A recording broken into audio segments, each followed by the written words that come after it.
Beth Jacobson. I'm Pam Lathrop. And this is the December edition of the Beloit Today show. Oh, it's kind of frigid in here. It is. We are at the Edwards Ice Arena, and we are here on the ice enjoying, I guess, their hockey facility and casual facility and everything you can do for open skate. We have some skating wannabes behind us today. I think they're still learning. And if you're still learning, you can see that there's equipment to use if you're still trying to get your way on the ice. I'd love one of those things. I didn't know. Could we use those like outside in the winter? Yeah. So I don't break my wrist this year? Yes, that's right. So we have a jam-packed show. We're here today, and then I'm interviewing Captain Molland about booze and belts and some other just general tips for surviving the holidays. I'm interviewing Spencer Waite, and we're talking about activities that will be here at Telfer Edwards Ice Arena and other general winter activities. And then we will wrap up with Chris Walsh at Operations and Public Works, and she's going to talk about snow removal and plowing and all the things that come with the streets and the winter season. Winter survival. That's right. Awesome. So let's start the show, and thanks for joining us. Hi, I'm Beth Jacobson, and I'm here in the PD with Captain Molland. And Captain Molland is one of our police captains here at the city of Beloit. And can you talk about, we have 4 captains? 3 captains. 3 captains. And can you talk about what role at the police department that you oversee? I'm the captain of the patrol division, so I oversee all the patrol activities within the department. And by patrol, you mean the officers that we see on the street, Yep. in the cars, the squad cars? Yes, the officers that are routinely out taking calls for service, and the squad cars are the ones that I'm responsible for supervising. Sure. So he's the boss, is what happens. And then Captain Molland also runs some of the programs, oversees some of the programs that the officers carry out throughout the year. We have a lot of different programs. So what we're here today to talk about is booze and belts. So let's talk about when this program runs and then what it is. Booze and Belts runs from December 12th through December 20th, and it's all part of the alcohol saturation grant that we get through the state. Sure. So that means that we get money from the state to help us pay for it. So does that mean we put extra officers on the street in addition to the normal officers? Yes, the state of Wisconsin awarded the city of Beloit Police Department $35,000 this year for alcohol saturation and to enforce OWI enforcement. And with that, that covers all the costs for officers to be out there. So what will happen during these, you said December 12th through the 20th. Through the 20th. What will happen is you'll see even more officers on the street than you normally do. And what they'll be doing is looking for belt violations and really any violation. Yes. But the point was to do alcohol saturation. We're looking for drivers that are potentially under the influence. Yes, the whole goal is to make the community safe, and the reason why we do press releases and inform the community is to hopefully get the citizens not to drive intoxicated, but if they do, we'll have extra officers out there that will mainly focus to make sure that drivers and passengers are wearing their seatbelts and that they're not driving drunk so that everyone can have a safe holiday season. Right, and it's not a secret. We want people to know that we're focusing on this because basically what we want is 0 DUIs. We want people to be driving safe, and especially during the holiday season, we see that there's an increase in driving under the influence. Is that where this kind of originated from? And the whole goal is for Wisconsin is to try to have 0 deaths related to alcohol during the holiday season. And our whole goal is to try to get voluntary compliance, and if voluntary compliance isn't met, then that's when we try to start issuing citations to educate and curb those violations. Sure, so really this is a partnership. I know every year we get people saying, why are you telling us? And it's because we want you to know and we want you to be safe all year round, but especially during this time when we see that a lot of people are going to holiday parties, maybe stressful times, spending time with their families and doing things that they wouldn't normally do. So the extra police that you'll see on the street are paid for by a grant. Yes, they are. Because we get that question too. Yes, it's all paid for by grant money, which covers all the costs for the officers being out there. Sure. Now, during the holiday season, there's some other, small things that your officers are always kind of looking for. People are starting to keep their windows open. They want to show off their Christmas trees and they want to show off their decorating. But what are some tips you can tell people to be more safe around the holidays so they're not showing off all of their valuable Karen possessions? Thorson, you have a guest in the lobby. Karen Thorson, guest in the lobby. What we encourage people to do is to close their windows, their blinds. Don't place presents, gifts in the view, so when people look in your windows that they can see the gifts. Don't leave gifts in your cars that people can see. That's when we get vehicle break-ins. Not that you have to hide stuff, but just be more aware of what you're doing with those presents. And even after the holidays, when you get those nice gifts for the holiday season, when you set it out at the curb for the trash, don't put the brand new 65-inch TV box out on the curb so everyone knows you got a brand new TV. So if you can do that, you can decrease your likelihood of becoming a victim. Sure. So you just don't want to advertise the things that you have, Yes. Because during the holiday season, especially people that aren't as lucky as other people are, they see that, and it can be a really stressful time. So that's something that we encourage our residents to Yes. do. Be vigilant about what you're doing. Keep that in mind. The same goes for when you're traveling and things like that. You don't want to be posting, telling people you're out for 3 weeks, because you just don't want to open yourself up to that vulnerability. Yep, and people should make a awareness, especially when they're using social media these days, of posting that hey, I'll be out of town for the holiday season. Right, because I know, I have our friends and family, if they're out of town, we have people check their mail, we shovel their driveway, we pick up their newspapers, so it's not obvious that someone's out of town.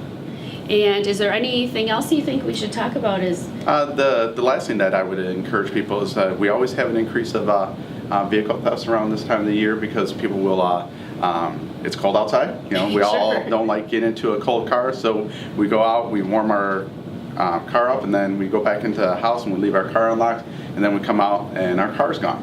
So we encourage people to, if you decide to warm your car up, do so in a way that it's safe. If you have a spare key, lock the car so that at least it's locked up if that's what you decide to do. But just make sure that you're doing it safe so that you don't become a victim and your car gets stolen. Sure, that's another thing we get. And it's every city. I mean, this happens Yes. every city, every year. So let's make sure that if we are warming up our cars, being extra careful about it. I think about that too. If I'm just running into a house, you have to, if you have to, pull your keys out. It'll warm back up. There's small steps that each of us can take not to become victims, and it's just about self-awareness. And then also, if you see anything that seems suspicious, call the police department. Yes, always feel free to call the Rock County Communications Center at 757-2244. That's the non-emergency number, and let us know what's going on. We'd rather get a bunch of calls than no calls at all. Sure. Well, thank you for being on our show. Thank I you. think we've told our residents how to have a safe holiday. I agree. And we will tune in for some more information on our show. Hi, I'm at Telfer Park, Edwards Ice Skating Arena with Spencer Waite. He's the recreation supervisor. Spencer, we've got some fun things to talk about. Little skates, big skates. And we got a size just for you. Yeah, we're here to talk about some winter activities, ice arena, cross-country ski trails, and some open skating down at the Riverside Lagoon once the ice forms out on the lagoon. And the ice is starting to form. Yep, slowly but surely, and unfortunately it'll probably be late December before that ice will be ready to be used by the public. But it's open to the public. Our parks guys clear off the snow each winter, and then do it randomly. After we get snowstorms or some drifting and things like that take place, they go out and clear it off so that it is open for the general public to go down and use at their leisure. That sounds fun, but let's talk about Edwards Ice Arena right now. Yeah, we're in full motion as far as the Edwards Ice Arena goes. We got a list of activities from the Youth Hockey Association, and the high school hockey teams are starting up their seasons, but we also host public skates on Friday nights from 7 to 9 and Saturdays and Sundays from 2 to 4.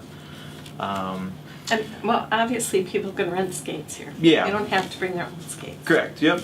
We have daily admission fees for public skates, but also, like Pam said, if you don't have skates, we can provide those for you. And we have them as small as a child's 11 all the way up to an adult 12. So we can fit your needs, whatever it is. And, well, apparently we have some skate guards coming in sorry about that. right Don't now. mind us. No, don't mind our photo bombers back there. They're just happy workers. That's right. So you have some special events coming up at the skate rink, Yeah, we right? each month we have what we call our holiday skates, and actually our December one will be coming up shortly. So if they're holiday skates, are you gonna like put pom-poms on there? No, we don't go quite that far, Okay. but what we do have is we have a DJ that comes in and provides the music for us, and so we'll have prizes and games that the DJ will do out on the ice for the kids, and from limbo to whatever else he can come up with that night to interact with the kids and have fun. But we have prizes and give those out to whether it be the best skater or the best limboer on the ice. Are you having one of those food fun drives again? Yep, and we do that for most of our special skates. We have bring in a non-perishable item for whether it be free admission, maybe one night, or free skate rental the other night. So either way, bring us in a non-perishable food item. You're going to get something in return as far as a discounted rate to come in. Okay, well that sounds fun. Yeah. And now you mentioned something about cross-country ski trails? Yeah, our Parks Department and some of our engineering staff have put together a very nice cross-country ski trail map that has just been made public here, within the last couple months. It outlines the Turtle Creek Greenway Trail, Big Hill Trail, and a couple other ones that we have. But it really defines, what the trails are, the distances that the trails are, and ability-wise what the trails are too. So if you haven't picked one of these up, I encourage you to stop by our office. The Edwards Ice Arena has them on display.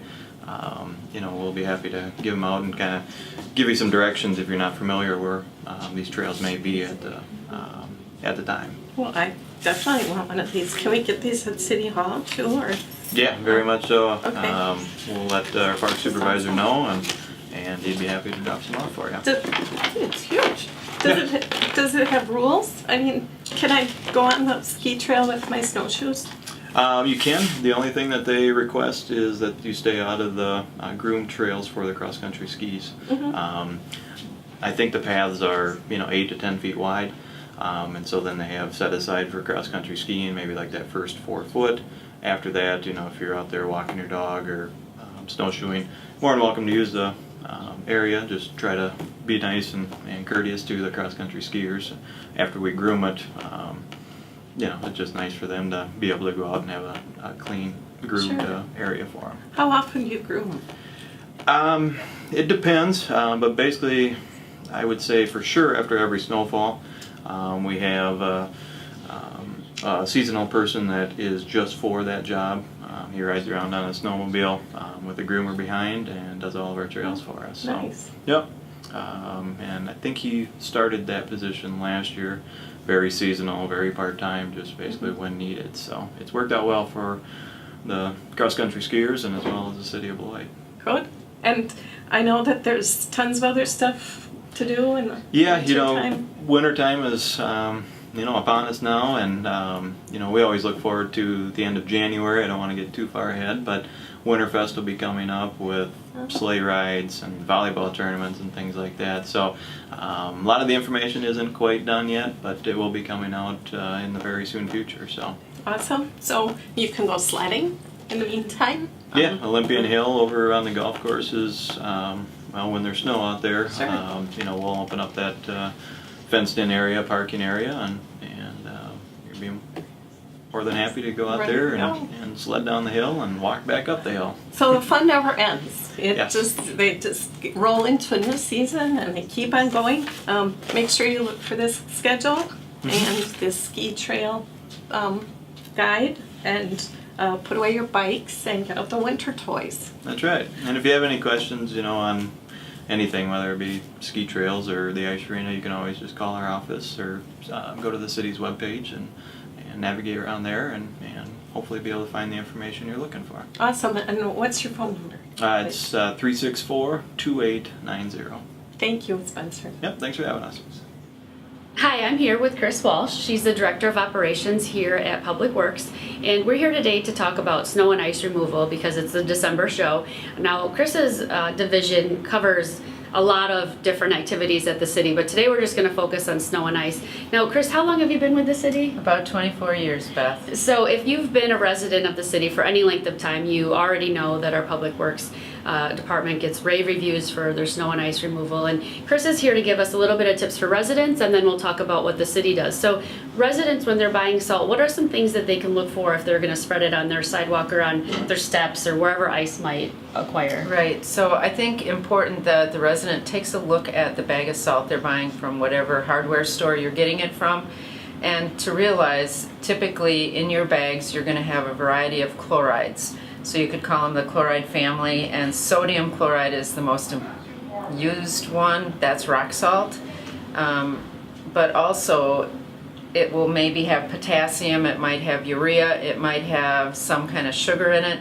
You need to be aware of what's in it, because once the pavement, like last year, hits about 17 degrees, 15 degrees, rock salt will not work. And I got lots of calls last year, why is this stuff not working? So does anything work when it's that cold? You can get acetates that will work at that cold. Calcium chloride will work when it's colder. Mag chloride will work when it's colder. Also, this last week when we had pavement temps really warm, Sure. and perhaps some people over-applied salt, it created a real a refreeze. That's how you got the ice back in parking lots, on sidewalks, because it created that refreeze. It thawed it, then at night it got cold and it refroze it. So you have to be cognizant of the material you're using, and always less is better than more, because you can create the refreeze. And the other thing, if a bag says environmentally friendly, there is no chloride in the world, Beth, that is environmentally friendly, and there are no labeling laws for any of the salt products. Sure. So you just have to look at the products, and if you have a question, certainly call here and I can help you with what's in your product and when it will or will not work. Sure. Now, the other thing that's important to remember is that even if you're using salt, you still have to shovel your sidewalks, your public sidewalks, within 24 hours of the snowfall. And if you are using salt, just use it in a way, because it's just like salt on the streets. It can get into your grass and things like that when it does thaw in the spring. So be aware of that. Now, the other thing that we're here to talk about is snow and ice removal. Now, Chris's staff does a ton of. Last year, it was just complete. I think we all can remember it was such a brutal winter. I remember in January, Public Works told me that the snowplow drivers had worked 10 out of 12 weekends. And so what you guys do is we pre-treat, we throw salt, and we plow. So can you talk a little bit about that and what you want the residents to know about your drivers, the safe distance, and maybe a little bit why we do why we pre-treat the roads? So that's called anti-icing, and it's easy to remember because A is first in the alphabet, so that's how I remember, and everybody else, the anti-icing.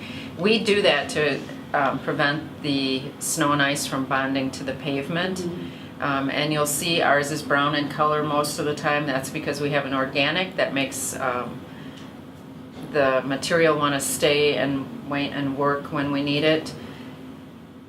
We also then will pre-spray the salt on the spinner of the big trucks. You'll see that going on. And I really would ask, if we are anti-icing or any of the big trucks are out, to stay back from them. Don't try to cut in between. Like there's 3 trucks on Milwaukee Road, there's a couple trucks on Highway 51. So on the bigger roads, we try to put as much horsepower and blade out as possible, so we do one fell swoop. And we ask residents to stay back. And we also ask residents to drive appropriately. So you cannot drive in our beautiful frozen tundra, 35, 40 miles an hour going down Milwaukee Road. You can't do it on snow and ice. You need to drive for the conditions that we have. I would like them to stay back at least 50 feet from a salt truck, salt product truck. And the same diff if they are in the small parking lots. It takes time for these big trucks to stop. And you have to remember they're going to have at least 10 ton of salt in the back end, plus the liquid weight So it's not going to stop. It's a huge piece of steel. What will get damaged is an automobile or a truck if they connect with our vehicles. I think an important thing is parking, Beth. Sure.